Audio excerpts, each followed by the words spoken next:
And to my wife, Jessica. Where are you, honey? There she is. To my wife. What would I do without you, beautiful? Well, for starters, I probably wouldn't need to drink so much, would I? On the brighter side, marriage has probably saved me from a nasty dose of the clap. Here's to you. Does this jerk ever shut up? He's starting to make my suckers twitch. And a toast to the bride's dermatologically challenged family shrubs. Sit down. Hey, I paid for all this. You want me to sit down? You cough up a couple of grand, Squidly.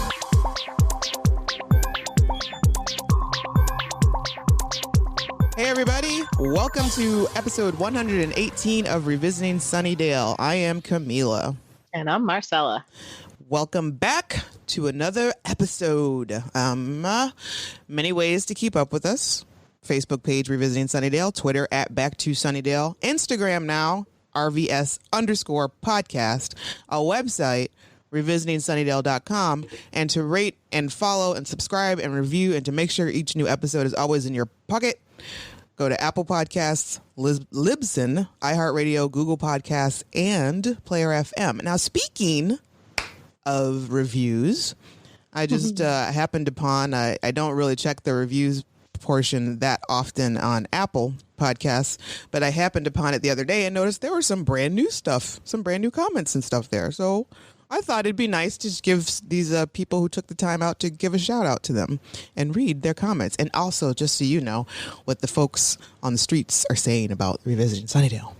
So first of all, shout out to Chickpea27, who posted in August. My new favorite thing to listen to. I'm watching Buffy for the first time. Congratulations. And this podcast has helped me love the series even more. I don't have anyone else that watches the show that I can talk about with. Aw. So I'm glad to have Camila and Marcella to listen to. They are opinionated and hilarious, and I always look forward to hearing their take after I finish an episode. Thanks, ladies. Yeah. Aw, thanks, Chickpea27. Yeah, man. You need to surround yourself with a better circle of people. Like, folks need to know and need to get in on the Buffy. You need to find that one person to share and kvetch with, because this is a group effort. Like, Buffy needs to be enjoyed by the masses. Yes, like, it takes a village. Exactly. It's difficult to not have somebody to talk to about something you've been watching and obsessing about. Next, we got Erica Bartlett, who commented in July. So pleased to find it. Just discovered this podcast this week, and it's absolutely wonderful. Witty, insightful. I'm so glad I still have so many new to me episodes. Awesome. Yes, you have a lot. As we said, This is episode 118, so have fun. Dig in. Yeah. We got another comment from Arcana from June. I want to watch again. The best compliment one can give this show is this: I now want to rewatch Buffy so bad. I remember watching the show back when it aired, out of order, alas, and in syndication, also out of order. That must suck. And hearing these hosts go through the show episode by episode has set me right back down memory lane, both because they're talking about a show I still adore and because the reminiscences about the show, their reminiscences about the show and its time have filled my head with so much joy. If you're a Buffy fan, you'll love the show.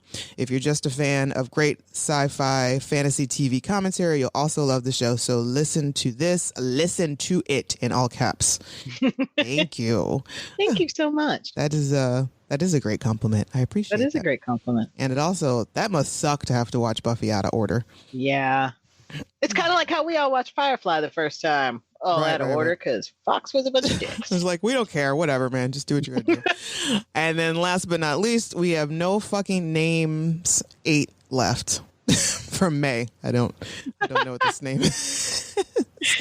Great podcast for fans. I've never been able to get into Buffy podcasts, usually because they either analyze it way too much or they are spoiler free. We are not spoiler free. And I just want to hear other fanatics geek out, which we do a lot. This podcast is perfect for Buffy fans. Listening to it makes me want to go back and rewatch episodes and laugh to myself like the crazy person I am. So are we. So basically, it's a good podcast and deserves more love.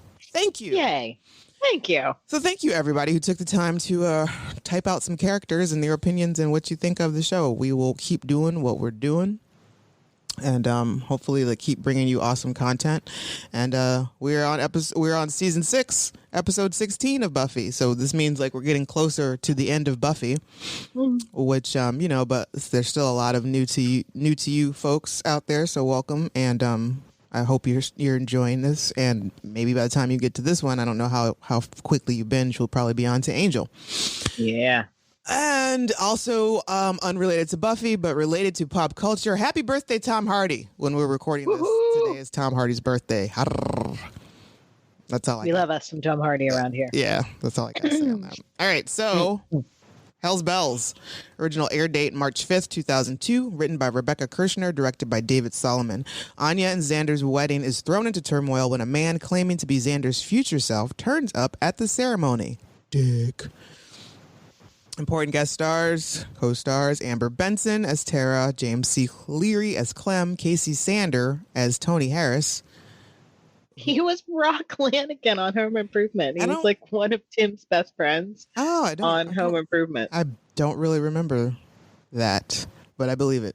Callie Roca as Halfrick, Andy Umberger as DeHoffman, Lee Garlington as Jessica Harris, Stephen Gilborn as Uncle Rory, and Jan Hogue as Cousin Carol. All the Harrises are out this episode. Do you call your cousins cousin so-and-so? Sure don't. Yeah, I don't understand why they do that on television. I've never called one of my cousins cousin so-and-so. So, yeah, it's Xander and Anya's wedding day. This will go well. Everybody's a flutter. Poor Buffy and Willow got roped into being bridesmaids with these hideous fucking dresses. They're not that bad, though. That they complained that, like, Willow's saying maybe she still has time to wear the traditional blood larva and burlap. I mean, it's not that bad. It's not that bad. Right. But, I mean... Sure, the ruffle on the bottom is hideous, but the top is cute. Sort of, kind of. Sort of. If you took the ruffle off the bottom and you ripped those sleeves off, and you ripped that stupid flower off the tit, those dresses would be adorable. I think if they didn't have those ruffled sleeves, if they were just sleeveless, they would be fine. And you're right, those roses are dumb. Well, and like each one's, which as we know with bridesmaids, and the bottom is terrible. Different. The bottom is terrible. The bottom is awful. But Willow's sleeves go all the way down to her elbow, whereas Buffy has a very short cap sleeve, so it's a little cuter. Right, and I think, so her bridesmaids are Willow, Buffy, Tara, and Halfrick. And Dawn. But why aren't all the bridesmaids together right now? I don't know. Because like later on, we'll see DeHoffman's just chilling out in the audience, just like with Halfrick. Yeah, or like I think he and Halfrick arrive at the same time, which is just like what? Yeah, because like you're all supposed to be in like position, ready and waiting to go. But Willow also makes a comment about how she's the best man and she should actually be wearing a tux, and I agree. Agree. Yes. 100%. But in theory, though, those dresses are probably Anya's payback for years of their snarky treatment. Yeah. Oh, for sure. For sure. She should have just let them wear the blood larva if she really wanted to get back at them. Now we have to go, unfortunately, to Xander's mess. Oh, my God. And I call it a mess because it gives me anxiety just thinking about being in this situation myself. The apartment or his family?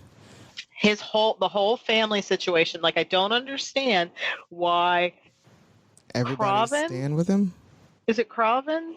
Yeah. The one that he calls Kevin, and he's like, it's Craven. Yeah. Why are you staying there? Why aren't you at Anya's house? Yeah. Why are you staying with Cousin Carol and Uncle Rory?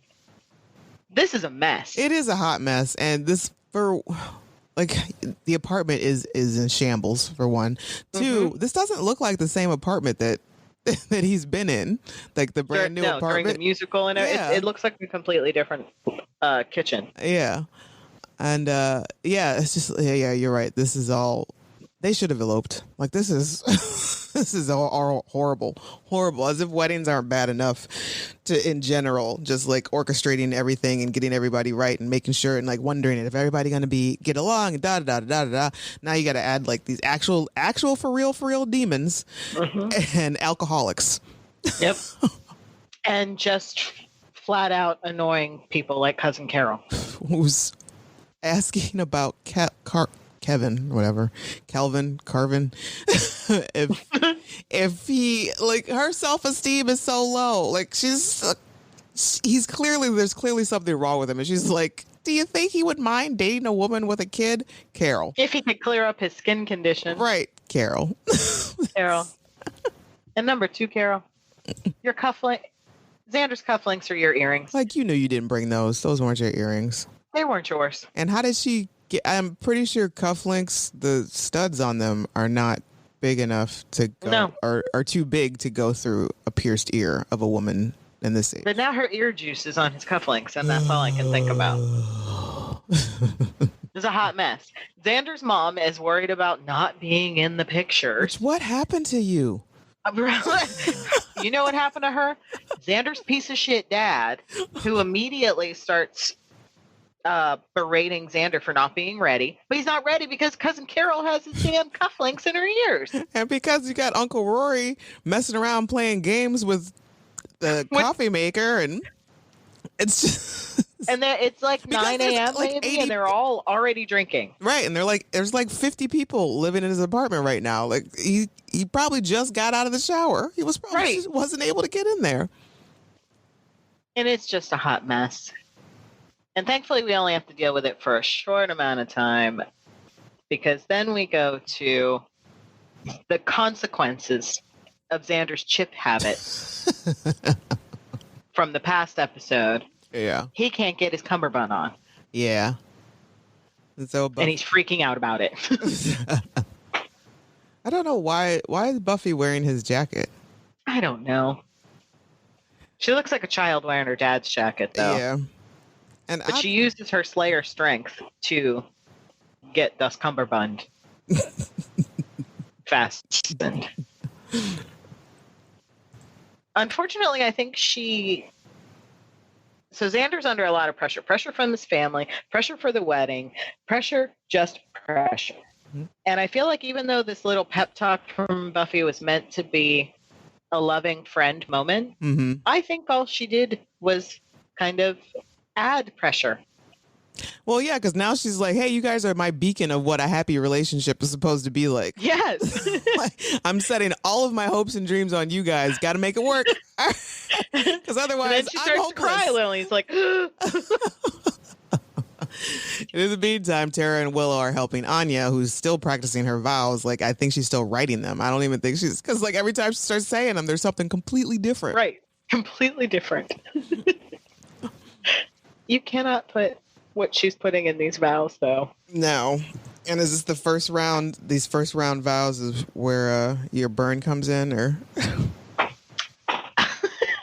When she says, I promise to love you, to cherish you, to honor you, but not to obey you, of course, because that's anachronistic and misogynistic. And who do you think you are? Like a sea captain or something?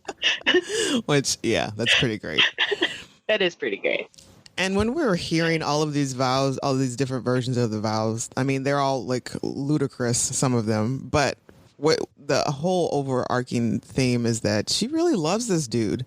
Like, I can't even stand it. Like, how much she's like, the one point where she's like, oh, I get to be with my best friend forever. It's like, oh, Anya, you poor thing. Just take care of my heart, please. And I'm just like, oh, baby girl. Oh, baby girl, that heart.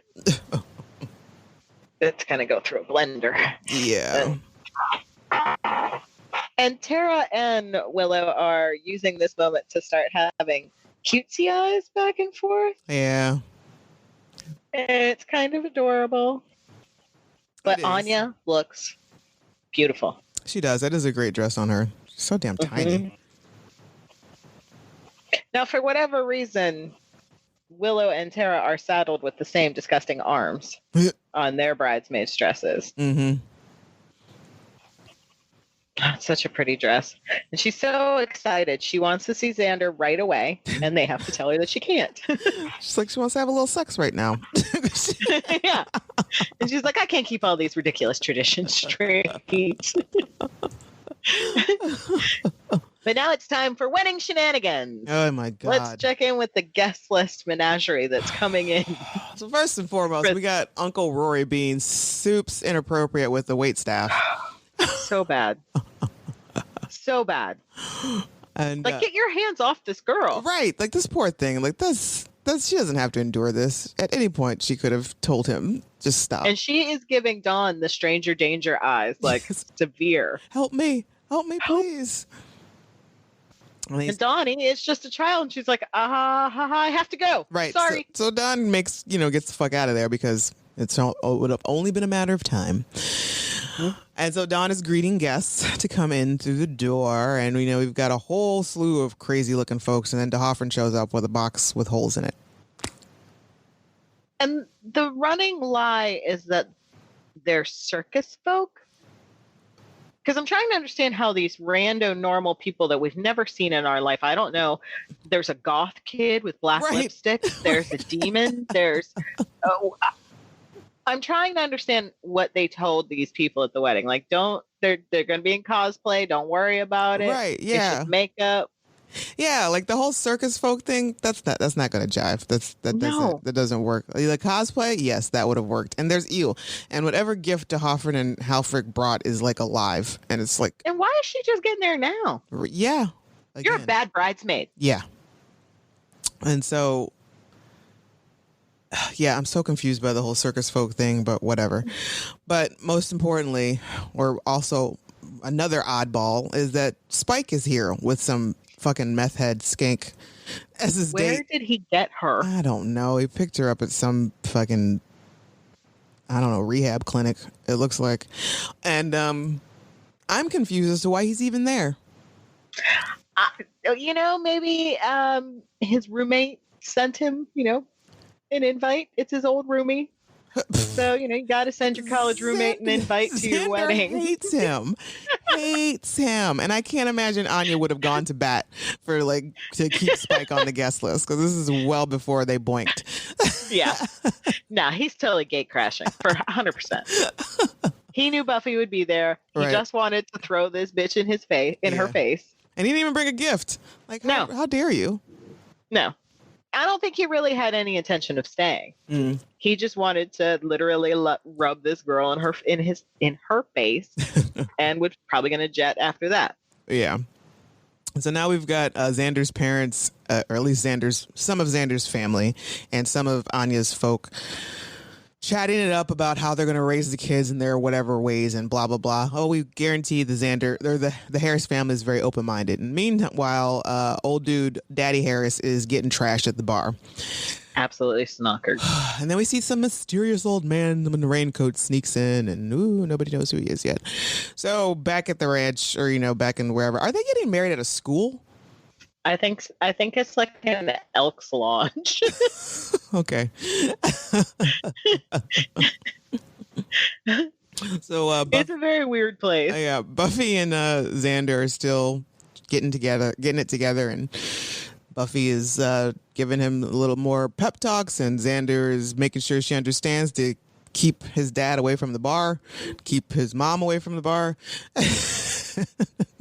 He does make a funny little joke about, she said something about getting lucky, and he was like, you want to get lucky? We still got 20 minutes. Right. Obvious joke there, Xander, but right. You don't disappoint. Yes. You are the Chandler Bing of the Scooby Gang. Absolutely. Dawn interrupts with, she's here to gossip about Spike and his skank date. His manic panic freak. And that would be my burn. But also just like, hey, I liked manic panic. Right? I still use it when I get my hair done. How do you think I get my blues and purples so bright? Oh, and when Buffy finds out that Spike brought a date, she looks a little shook. Not too She does. terrible much, but there's something that poked at her there for a hot second. Xander goes out to do his meet and greet thing to talk to folks, and then he's like immediately just like bombarded with questions and problems and concerns. And I'm not going to be in any of the pictures. And Stop fucking saying that. Is when No, you you think know what? Xander's You're just not. gonna flip. Like, you're not. You're absolutely Say right. it one more time. You go sit over there. I don't want you in not near one photo. I better not see your ass. That would have been a great blooper reel. And then he gets sidetracked by this old man. He's like, I need to talk to you. Xander's like, okay, crazy pants. Uncle. Right. He's And the like, man's like, Uncle. it's like, I'm you. I'm Xander Harris. You from don't the recognize future. me? No, because you're 2 feet shorter than I am. Did I slouch my whole life and just shrink? I know people shrink over time, but that much? I don't know. Xander has some poor posture. And apparently a future of hard drinking, and Oof. his nose is totally different. Why would you even believe that was you? Oh, yeah. It's not like a case of, oh, hey, because everybody's nose and ears always grows or keeps growing. Because when we're old, our nose and our ears are going to get much bigger. But yeah, it's like all pointy. It's all pointy. The whole shape is different. Right. So just as, and like, this is like the worst thing that could, like, this is just terrible. It is. As Xander is trying to get away from future Xander, his dad starts to make a toast. Xander notices, he's like, oh my God, I thought I told that guy no drinks, told the bartender no drinks before the ceremony. And then old Xander is like, hey, I got a magic sphere. Come on with me. And Daddy Xander is making a toast and talking shit on his mom. Yeah. What? Yep. What? In public? Like he's drunk. So fucked up. Oh, wow. And then he starts leaning in on Anya's guests. It's like all the races comes out of this man at one time. Yeah.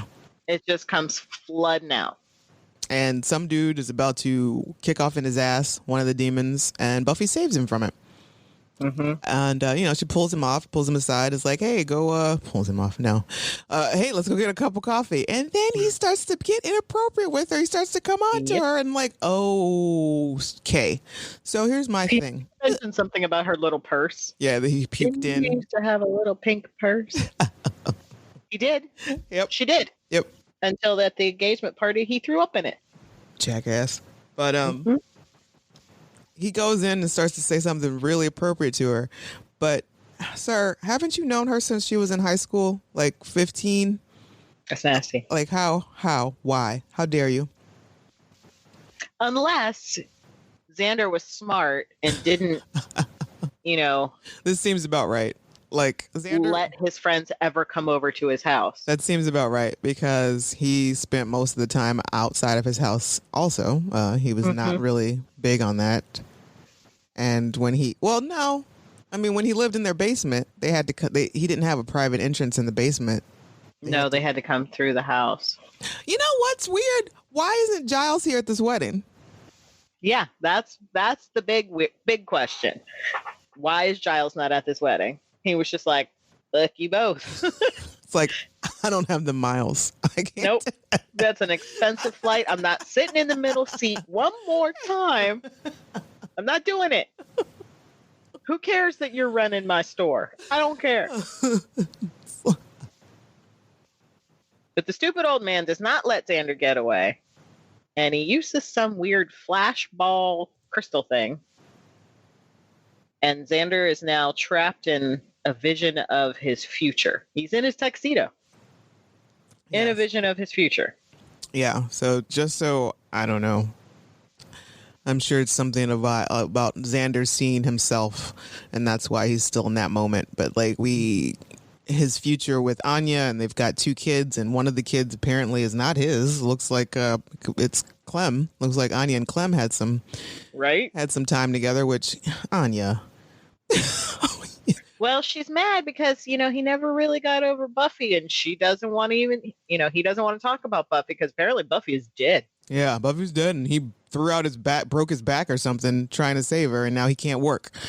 And so they're living in this in shambles basically, and she's doing like makeover parties. And then so like we fast forward, you know, their kids at this point are probably like, I don't know, 10, 8 and 10. yeah, somewhere around there. And then we fast forward to their kids are like are teenagers now, and they're out in public, and you know the kids are fighting, and you know then it comes up again about how, you know, Anya slept with Clem and blah blah blah. Their kids hate them. And they're still fighting, and then we fast forward more to like a even shittier place, and their apartment is terrible, and like they're all angry and old and bitter, and Anya finally says, you know what, I want my life back. I wish I had left you a long time ago. And then he grabs a frying pan and attacks her. I think he kills her with it. And that's where the vision ends. Yep, that's where the vision ends. He kind of pops out of it and is shitting and wants to throw up. And he's like, what happened to her? Is she okay? What happened? What did I do? What do I do? And then the old man is like, it's bad. Basically.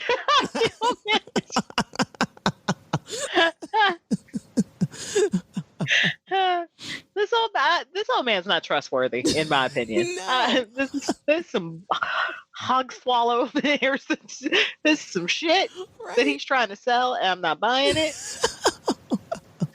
But Xander is swallowing all of it. All of it. Oh. And he takes off. It's like, you bitch.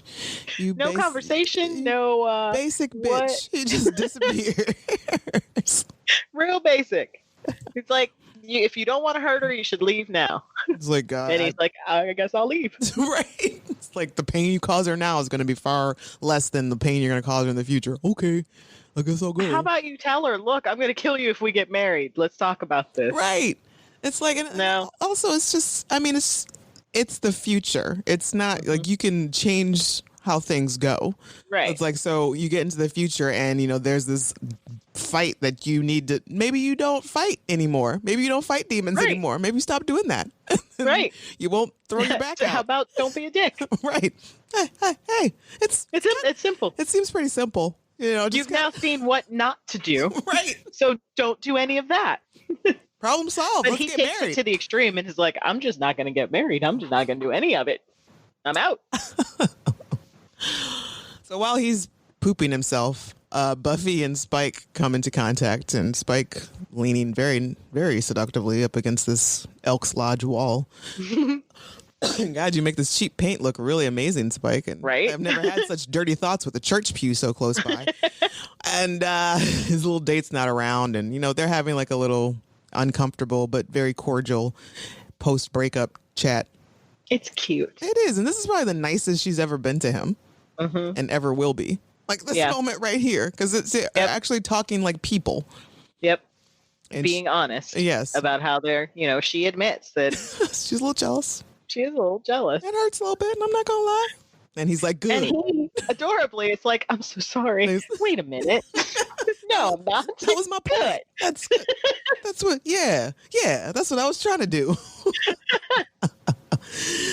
Because remember, folks, at his core, Spike is a bumbling poet. Yes. And a hopeless romantic. Exactly. If at that moment Buffy was like, I was wrong, I'll take you back, he'd be like, great. Right. Feruza who?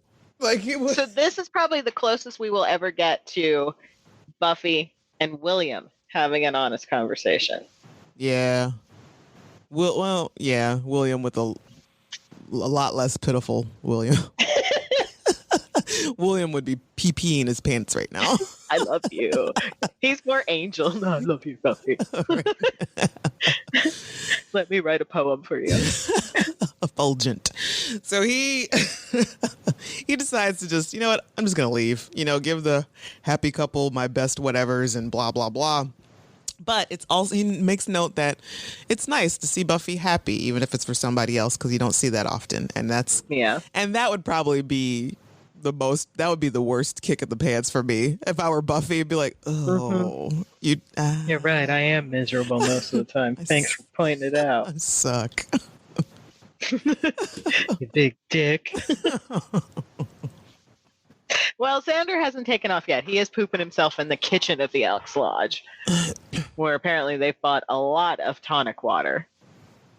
Okie dokie. And his bestie comes in to give him a little pep talk as well. Yeah.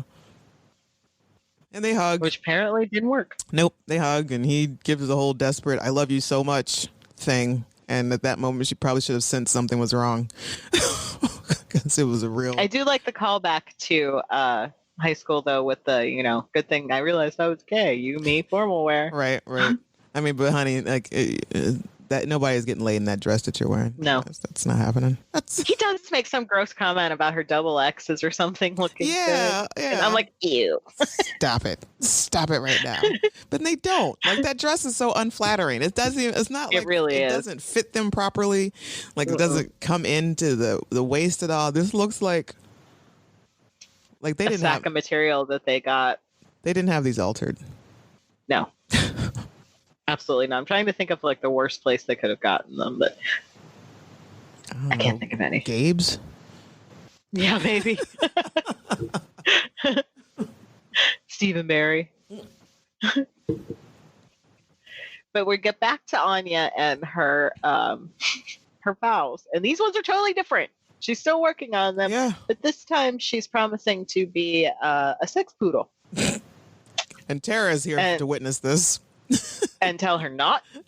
You absolutely cannot say sex poodle in your vow. There's like, you know what? I'm not exactly an expert on weddings and marriage vows and stuff. I mean, I'm not gonna say I've been through this, but I'm gonna go ahead on a limb and say you shouldn't say sex poodle in your vows.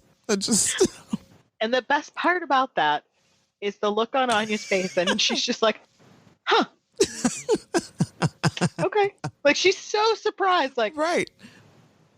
Okay. And also, it's like, you know I don't what? understand why not, but These are my vows. Right. I do what I want.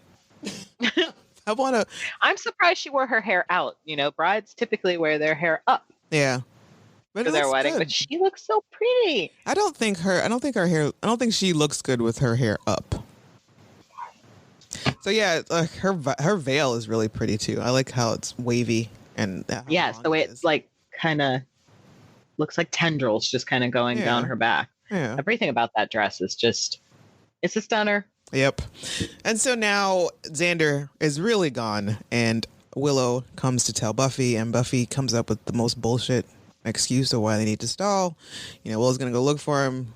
Buffy says we gotta wait because the minister was called off because he's also a doctor and he has to perform an emergency C-section. And sure.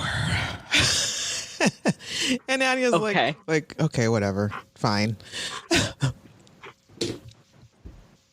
And we see Xander walking around town in the rain with no umbrella, just getting his suit all kinds of wet. Like a real doo-doo bird. And he looks completely confused. He's just wandering. Mm-hmm. He's the worst. Because Anya's... I just feel so bad because she's just like so excited and so ready. Because we finally hear her real vows. Like, this is like version 4, I think. And she like just goes on and it gets real simple. She's like, I want to marry you because I was such a different person before. And like, then I am now. And I'm just completely in love with you. And she just pours her little heart out. And they're actually, they're beautiful. Beautiful. And then Buffy has to come in and and she makes the mistake of saying the fact that he makes her feel safe and warm. And like, she's just like how she didn't get why people would fall in love and get married to begin with. Now she gets it. So much. I know. She's like, I get it now. And I'm here and I'm here for it. And fucked head is out walking in the rain like Orange Juice Jones. Mm-hmm. And then my one question is, when Buffy comes in to kind of stall, because we need to stall, and we get a look at the crowd, and Anya's circus folk are on one side, and Xander, the Harrises and randos are on the other side. But so is Clem. On the Harris side? Yeah. Why is Clem seated on the Harris side? I don't know. Has he and Xander, like, the most time that they've spent was when they were all locked in the Summers house, but they weren't hanging.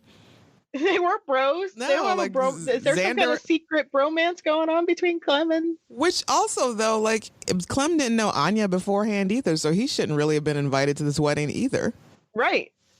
And unless they really did get close during the lock-in. Right. But... You know what? Maybe, okay, I put it like this.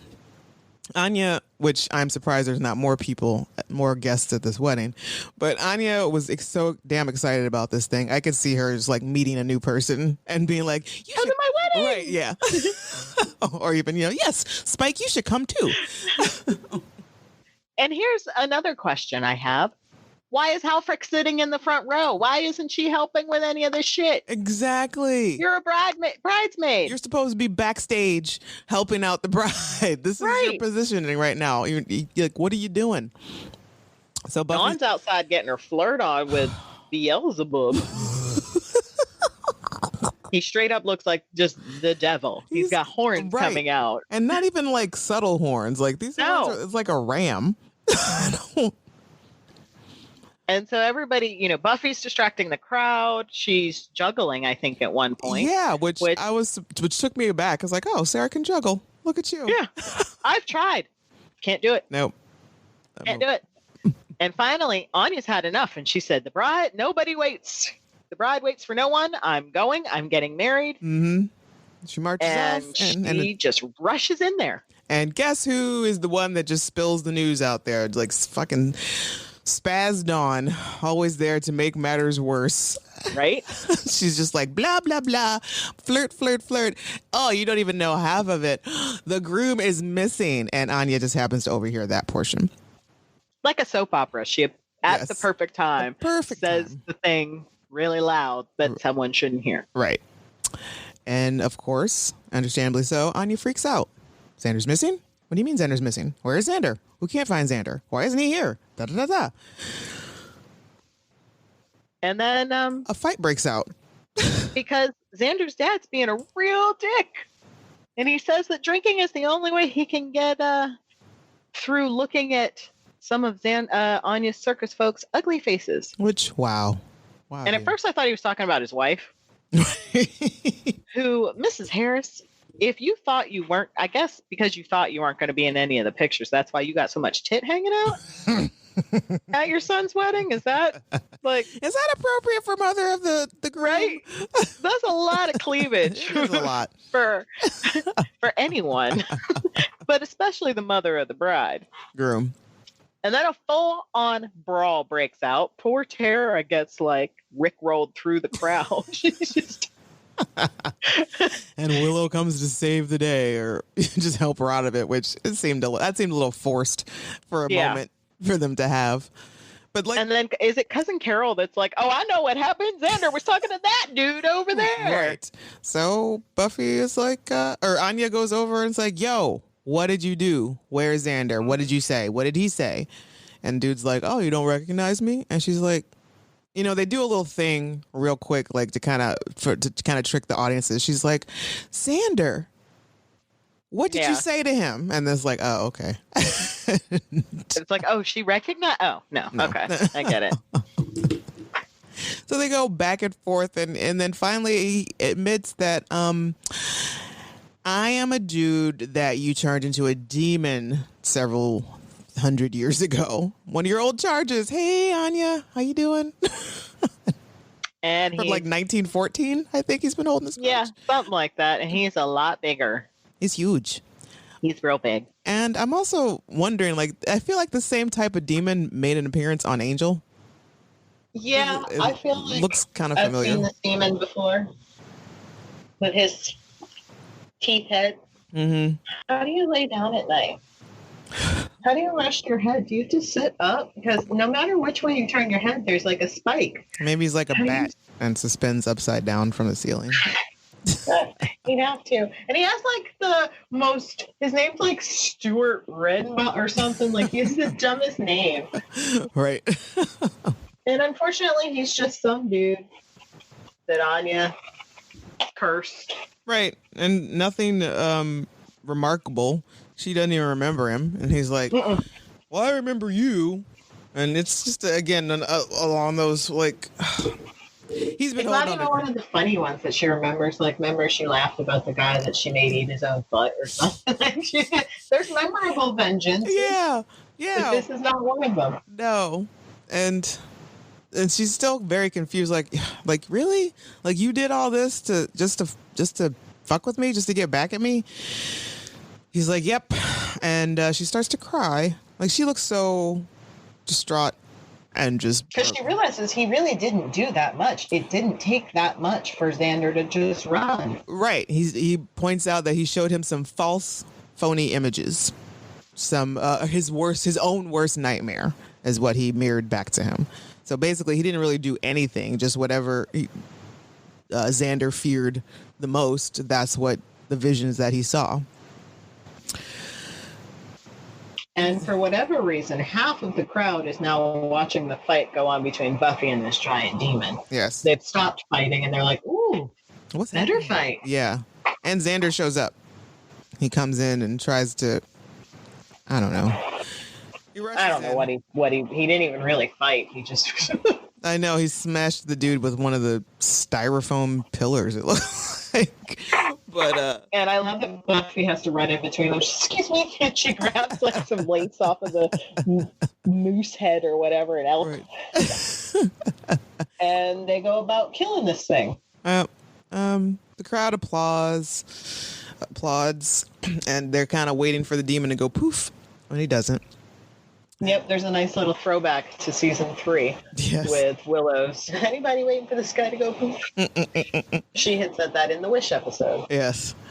So everybody was getting ready to, like, everyone stopped fighting, but then, Mr. Harris says some more bullshit and then starts it all over again. And Anya's finally like, enough, everybody get your butts in the seats.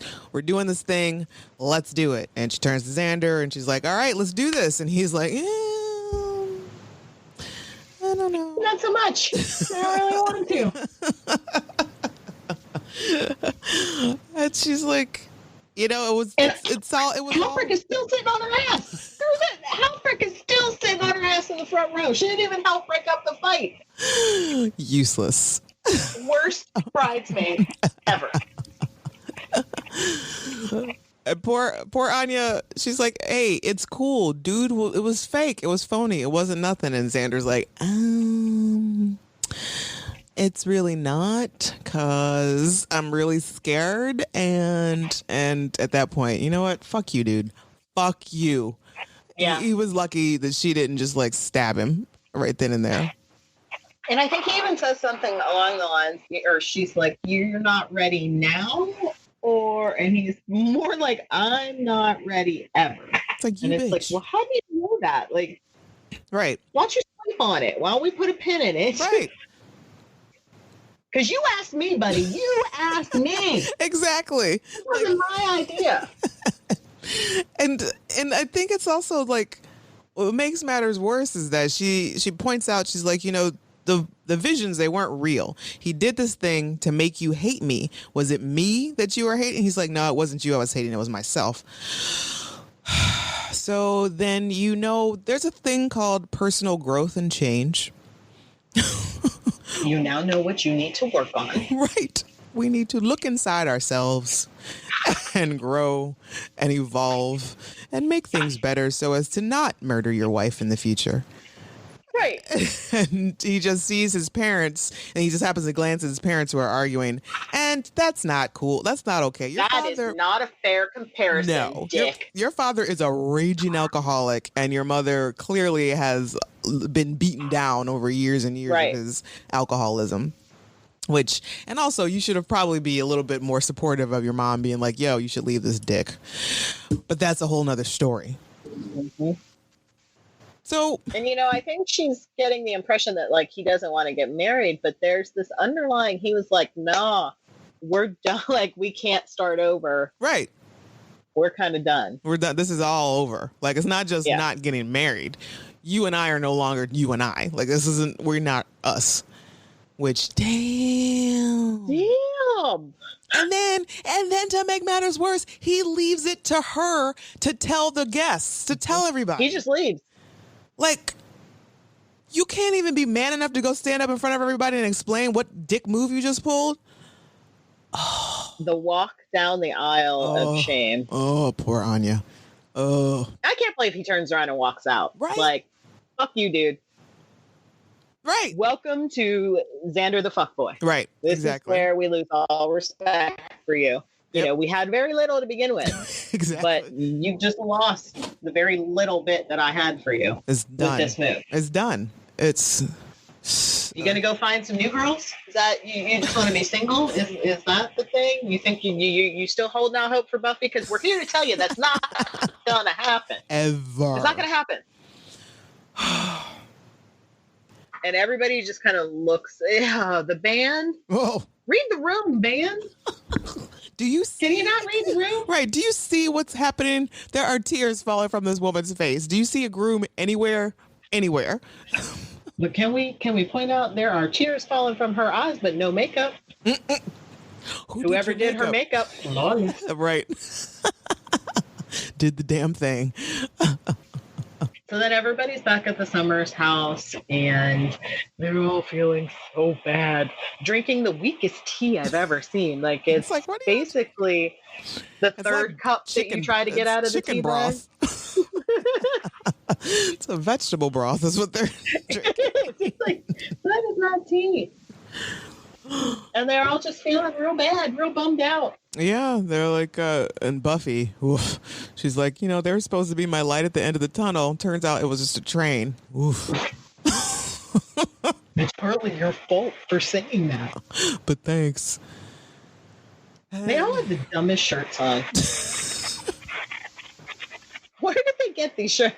I guess Dawn's isn't too bad. It's just a normal, nice little cute shirt. But Buffy and Willow have the dumbest shirts on. And for whatever reason, I guess, does Anya live with Xander now? Because he goes and stays where Faith used to live. I mean, I think it might be worse than where Faith used to live. You deserve every bit of that. Exactly. I think they live together.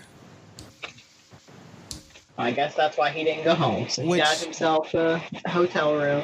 The Roach Motel room.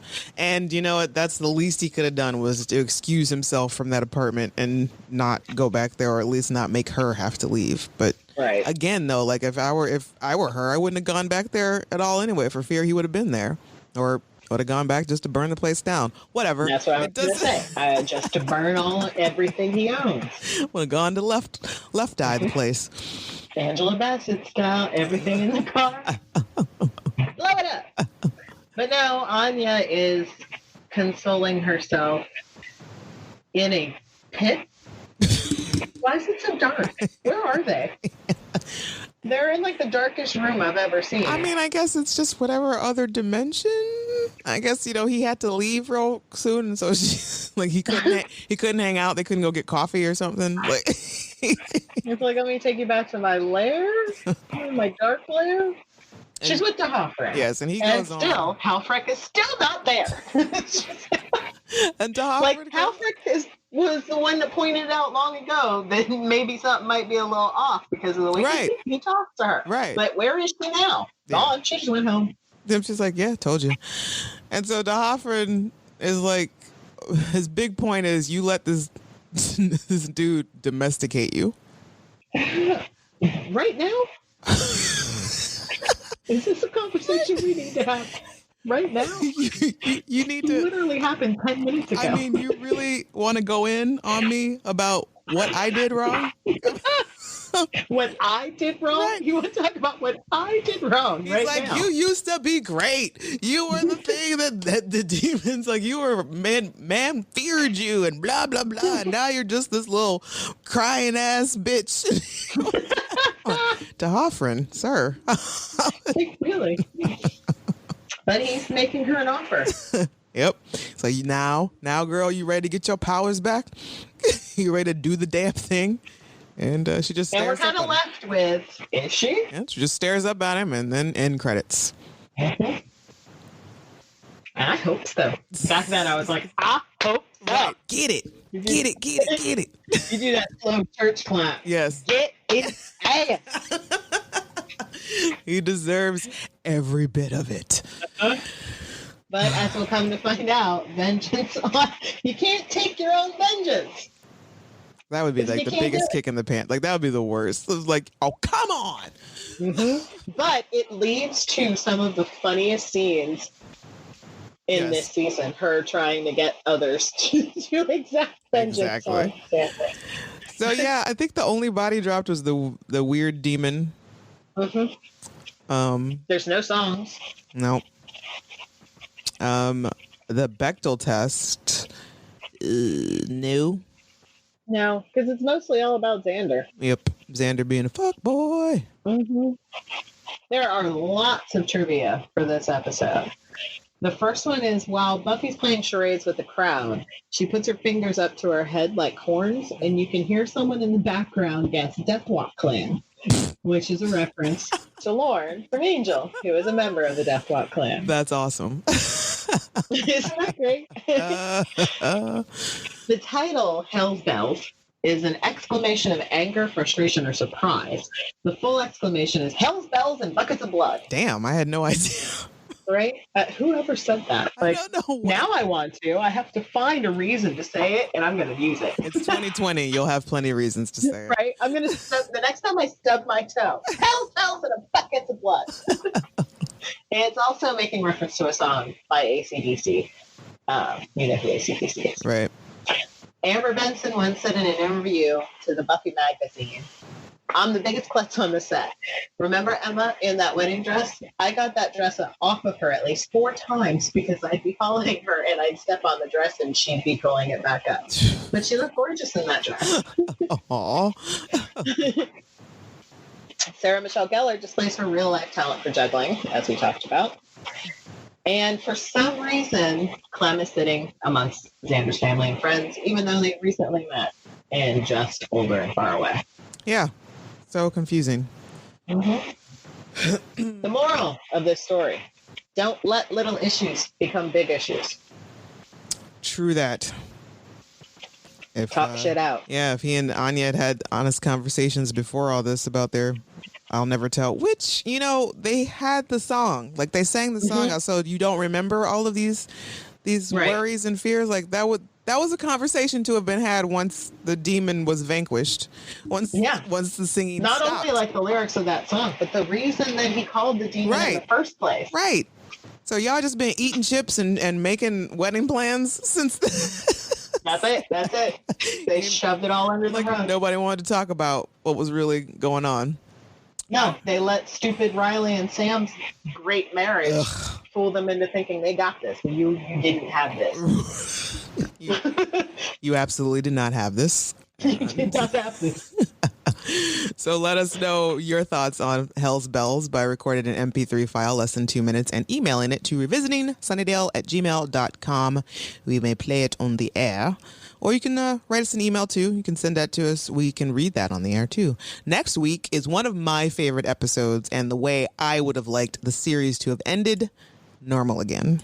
Many people believe it's controversial because many people think it actually is the end of the series and that anything that takes place beyond this episode is just a lie.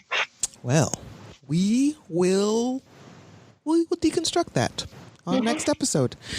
Thank you all for listening. Subscribe, follow, like us. You can find me, Camila, on Twitter at @the_rugged angel. Or me, Marcel, at mspear7338. All right. And we are out.